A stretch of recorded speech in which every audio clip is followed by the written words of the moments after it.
Hi guys, welcome back to the Shark Attack 1916.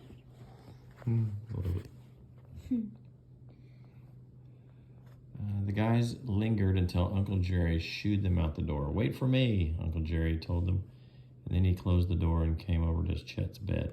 "Your mama called the hospital," he said. "She and your papa will be here after dinner tonight." Chet smiled. "You know," Uncle Jerry said, straightening the sheet, "I had an idea. Thought I'd mention it to you." He cleared his throat. I'd mention it too. Yeah. Thank you. But I mentioned it too. "Maybe your papa would like to help me run the diner," Uncle Jerry said. "It's a busy place. I think he might enjoy it. We do well enough, and I sure wouldn't mind having more time to myself." It took Chet a few seconds to understand what Uncle Jerry was saying. "Your papa might decide it's time to settle down," Uncle Jerry said. "I'm not sure he'll say yes, but I guess it's worth a try, don't you think?" Chet opened his mouth to say something, but the words seemed to be all stuck together.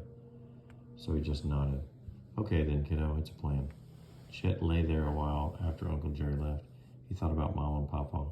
He couldn't wait to introduce them to the guys and to Captain Wilson. He struggled to keep his eyes open, but it had been a long day.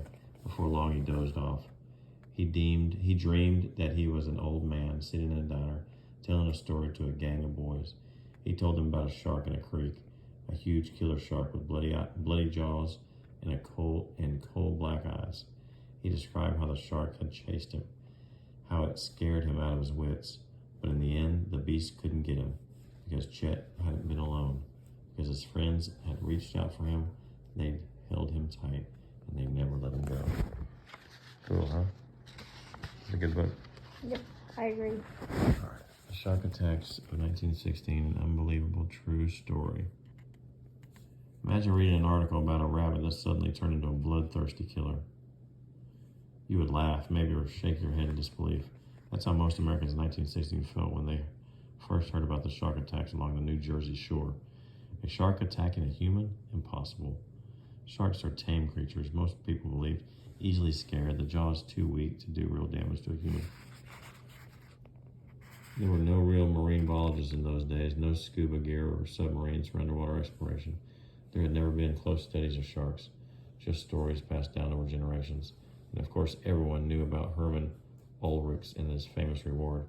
In 1891, a tycoon had offered $500 to anyone who could prove that a person had ever been attacked by a shark along the east coast of the United States, north of North Carolina.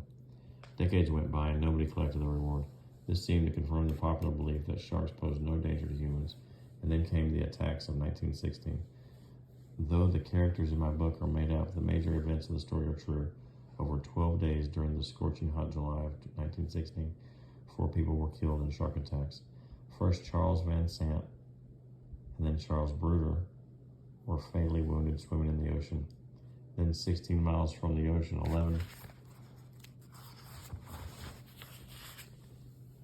11-year-old Lester Stillwell was killed while he was swimming with his buddies in the Matawan Creek. 24-year-old Stanley Fisher was attacked trying to rescue Lester. 12-year-old Joseph Dunn was bitten on the leg but survived just like Chet. These attacks shocked America. Shattered false ideas about sharks. There was no doubt that these were shark attacks. 2 days after Matawan attacks, a great white shark was caught in the Raritan Bay. It had human bones in its stomach, which seemed to prove that the killer had been caught. But over the past few decades, scientists and investigators have raised questions about the attacks. Many doubt a lone great white was responsible. They say a bull shark is more likely to have attacked in the Matawan Creek.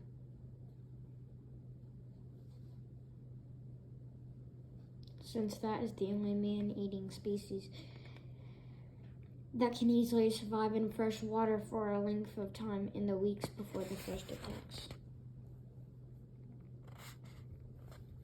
Ship captains had reported seeing more sharks than usual on the Atlantic shipping lanes, including great whites and bull sharks. Perhaps some unusual ocean and weather conditions had attracted sharks to the shore areas where they tragically crossed paths with swimmers. We will never know for sure. What we do know is that shark attacks are extremely rare. and that the attacks of 1916 will never be forgotten.